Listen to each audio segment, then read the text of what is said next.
नमस्कार दोस्तों, welcome to study with smartness. आशा करता हूं कि आप जहां भी होंगे स्वस्थ एवं सुरक्षित होंगे।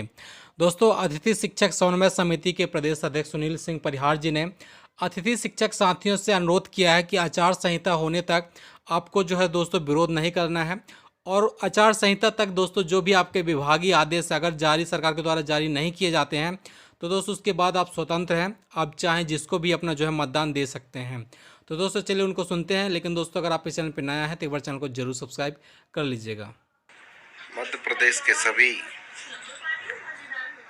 अतिथि शिक्षक साथियों को सादर प्रणाम। साथियों, जैसा कि आपको विदित है, सीधी भर्ती, प्रमोशन और ट्रांसफर से माननीय मुख्यमंत्री जी की घोषणा के बाद हजारों अतिथि शिक्षक वर्षों की सेवा के बाद बेरोजगार हो गए हैं। हमने कई बार अधिकारियों से निवेदन किया है।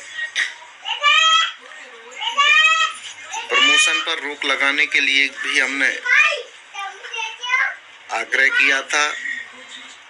आयुक्त महोदय और पीएस मैडम के यहाँ भी हमने आवेदन इस संबंध में दिया था। माननीय मंत्री जी से भी इस संबंध में चर्चा की थी। उनका तर्क ये था कि बहुत से टीचर प्रमोशन नहीं लेना चाहते। इसके बावजूद भी फिर भी हजारों अतिथि शिक्षक प्रमोशन में स्थायी शिक्षक आने से बाहर हुए हैं। सभी को तकलीफ है, दुख है, होना भी चाहिए। फिर भी हम अपने स्तर से प्रयास कर रहे हैं। कल माननीय मुख्यमंत्री जी चंदेरी आए हुए थे। मैं खुद गुना से लगभग 150 किलोमीटर पहुंचकर चंदेरी गया था। माननीय मुख्यमंत्री जी का आभार व्यक्त किया, चूंकि भीड़ भाड़ बहुत ज़्यादा थी, इसलिए माननीय मुख्यमंत्री जी से ज़्यादा बात वहाँ पे नहीं हो पाई है। अभी भोपाल के लिए भी हमने माननीय मुख्यमंत्री जी से मिलने का समय लिया है। प्रयास कर रहे हैं कि जल्दी मुलाकात करके अतिथि शिक्षकों की पीड़ा से अवगत करवाएंगे। कल भी हमने ज्ञापन दिया है, आग्रह किया है कि जो साथी सीधी भर्ती, प्रमोशन या ट्रांसफर के कारण वर्षों की सेवा के बाद बाहर हुए हैं, रिक्त पदों पर सरकार उनको पुनः सेवा में अवसर देने के आदेश जारी करवाए। दूसरा, जो घोषणाएं माननीय मुख्यमंत्री जी ने 2 सितंबर को की थी, एक घोषणा दोगुने मानदेय की थी, उसके आदेश जारी हो गए हैं। उसके लिए हम मध्य प्रदेश सरकार का आभार व्यक्त करते हैं। माननीय मुख्यमंत्री जी के आभारी हैं।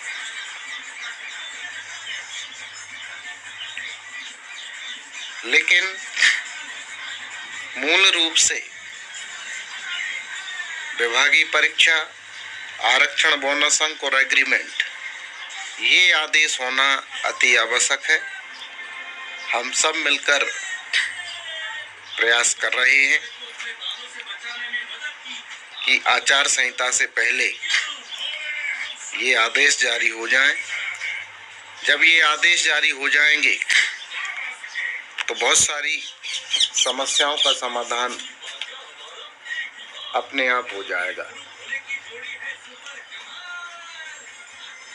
जो साथी विरोध करने की बात कर रहे हैं, यदि किसी को ऐसा लगता है कि विरोध करने से आपका काम बन जाएगा तो आप लोग स्वतंत्र हैं, बिल्कुल विरोध करें। हमने किसी को भी किसी भी पार्टी का समर्थन या विरोध करने की बात कभी नहीं कही। हम खुद अतिथि शिक्षकों के हित में काम कर रहे हैं। कुछ लोग ये कह रहे थे कि आपने कांग्रेस पार्टी के सरकार में 116 दिन का धरना शाहजहानी पार्क में दिया, बीजेपी की सरकार में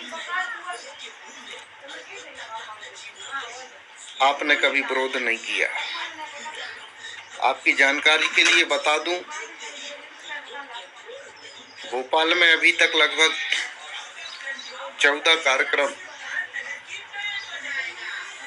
सुनील परिहार के नाम से हुए हैं। सिर्फ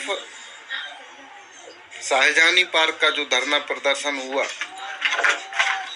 वो कांग्रेस पार्टी के शासनकाल में हुआ, बाकी के जो भी प्रदर्शन हुए वो सब बीजेपी की सरकार के समय हुए। पिछला जो कार्यक्रम था उसमें सामूहिक रूप से बीजेपी के खिलाफ शपथ ग्रहण करवाने का काम भी हमने किया था। यदि हम किसी पार्टी के समर्थक होते तो ऐसी गलती कभी नहीं करते, और उसके चक्कर में कुछ अतिथि शिक्षकों को नुकसान भी हुआ, लेकिन फिर भी बात को संभाला, बातचीत का दौर शुरू किया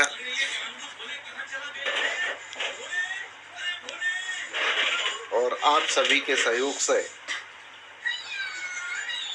महापंचायत हुई। अब एक आदेश जारी हुआ है, उम्मीद करते हैं आने वाले समय में अन्य आदेश भी जारी होंगे। कुछ साथी पूर्व मंत्री माननीय जयवर्धन सिंह जी के पास गए थे। उन्होंने आश्वस्त किया है कि पहली कैबिनेट में अतिथि शिक्षकों का भविष्य सुरक्षित करेंगे, अतिथि शिक्षकों को नियमित करेंगे। वैसे अभी तक जो भी विपक्ष में रहा है उन सब की हमदर्दी विपक्ष में रहते अतिथि शिक्षकों के प्रति रही है। मैं मंत्री जी का विरोधी नहीं हूं, उनकी पार्टी का विरोधी नहीं हूं, लेकिन एक सवाल मैं आप सबके सामने रख रहा हूं कि जब कांग्रेस पार्टी की सरकार थी, माननीय जयवर्धन सिंह जी मंत्री थे, महीनों अतिथि शिक्षकों ने धरना प्रदर्शन दिया, एक बार भी उनको अतिथि शिक्षकों की याद नहीं आई। साधुवाद देता हूं माननीय लक्ष्मण सिंह जी को, वो एक दो बार अतिथि शिक्षकों के धरना स्थल पर पहुंचे, उन्होंने आश्वस्त किया, उन्होंने बात भी रखी। यदि आप अतिथि शिक्षकों के हितैषी हैं तो मंत्री रहते आपको अतिथि शिक्षकों की बात रखना थी, वो ज्यादा बेहतर होता। फिर भी आपने कहा पहली कैबिनेट में नियमित करेंगे, अच्छी बात है। सभी अतिथि शिक्षकों की ओर से आपको साधुवाद। यदि इस बात को सरकार, आपकी पार्टी लिखित में दे, वो ज्यादा बेहतर होगा, क्योंकि हो सकता है सरकार बनने के बाद जो भी मुख्यमंत्री रहें वो बात से पलट जाए कि हमने तो ऐसा कभी बोला ही नहीं। साथियों, वर्तमान में जिसकी सरकार है, नीतिगत मामलों में सरकार ही निर्णय करती है। आप सभी प्रयास ये करें कि हम स्थानीय मंत्री और विधायकों से मिलकर घोषणा संबंधी आदेश जारी करवाने का प्रयास करें। आपस में पात्रता पास प्रशिक्षित अप्रशिक्षित के मैटर में न उलझें। संगठन ने सभी वर्गों की बात रखी है, सभी वर्गों के हित में काम किया है और आज भी कर रहा है। जिन अप्रशिक्षित साथियों को वर्षों की सेवा के बाद हटाया जा रहा है, उसके लिए भी हमने मंत्री जी से, अधिकारियों से चर्चा की है। ऊपर से आदेश जारी करवाने का प्रयास कर रहे हैं। यदि कल तक किसी प्रकार का आदेश जारी नहीं होता तो हम कोर्ट का सहारा लें। आप लोग इकट्ठे होकर कोर्ट में याचिका लगाएं कि जिला स्तर पर अधिकारी लोक शिक्षण संचालनालय के आदेश का पालन नहीं कर रहे हैं। चूँकि 5/7/23 का जो आदेश है उसमें माननीय उच्च न्यायालय के आदेश का भी जिक्र है, उसका पालन नहीं किया जा रहा है।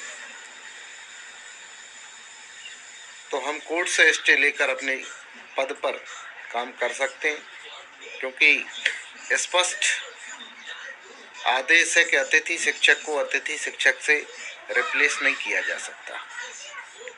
यदि कोई पहले से अतिथि शिक्षक काम कर रहा है, उसको हटाकर सरकार दूसरा अतिथि शिक्षक नहीं रख सकती। जो व्यक्ति 15 साल से काम कर रहा है, चाहे वो प्रशिक्षित हो चाहे अप्रशिक्षित हो, उसको अतिथि शिक्षक के पद पर काम करने दिया जाए। ये स्थायी व्यवस्था नहीं है। रेगुलर के लिए आपके सारे नियम कानून जायज है। आईटी को वहाँ पालन कर सकते हैं, लेकिन अतिथि शिक्षक के पद पर 2010 में आदेश जारी हुआ था कि प्रशिक्षित अतिथि शिक्षक उपलब्ध न होने की स्थिति में अप्रशिक्षित लोगों को भी अवसर दिया जाएगा। उस आदेश के तहत ये सब वर्षों से काम कर रहे हैं। हम किसी भी वर्ग के समर्थक या विरोधी नहीं है। संगठन सबका है। संगठन का काम है अपनी मांगों को, अपनी समस्याओं को शासन प्रशासन तक पहुंचाना, और हम इस काम को बखूबी कर रहे हैं। जो साथी ऐसा मानते हैं कि हम किसी एक वर्ग के लिए काम कर रहे हैं, तो वो आपकी गलतफहमी है। हम किसी भी एक वर्ग के लिए काम नहीं कर रहे हैं। पात्रता पास के लिए भी हमने बात की है। पात्रता पास वालों की मांग रखी है, प्रशिक्षित लोगों की भी मांग रखी है, और अप्रशिक्षित लोगों की भी मांग रखी है। पात्रता पास वालों के लिए भी हमने लिखा था कि 5, 8, 11, 18, 23 कोई भी पात्रता पास हो, उनको बिना शर्त के नियमित किया जाए। प्रशिक्षित लोगों के लिए हमने बोनस अंक और कट ऑफ कम करने के लिए आग्रह किया था। अप्रशिक्षित लोगों के लिए भी आग्रह किया है कि जिस तरह से गुरुजी, शिक्षाकर्मी, संविदा वर्ग 1, 2, 3 उनके लिए सरकार ने ऑपरेशन क्वालिटी योजना से या NIUS से DLED करवाया है, उसी तरह से सरकार अतिथि शिक्षकों को भी DLED करवाए। आप सभी धैर्य बनाए रखें, प्रयास जारी हैं। बड़े जल्दी घोषणा संबंधी आदेश भी हम जारी करवा लेंगे। जो बाहर हुए हैं वो साथी चिंता ना करें, जल्दी से जल्दी आपको पुनः सेवा का अवसर दिलवाने के लिए हम प्रयास कर रहे हैं। आपकी मेहनत, आपकी सेवा व्यर्थ नहीं जाने देंगे। अभी हम किसी भी तरह का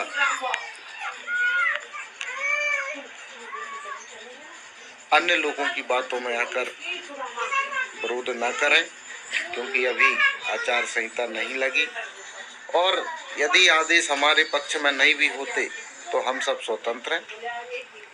सरकार किसी का हाथ नहीं पकड़ेगी।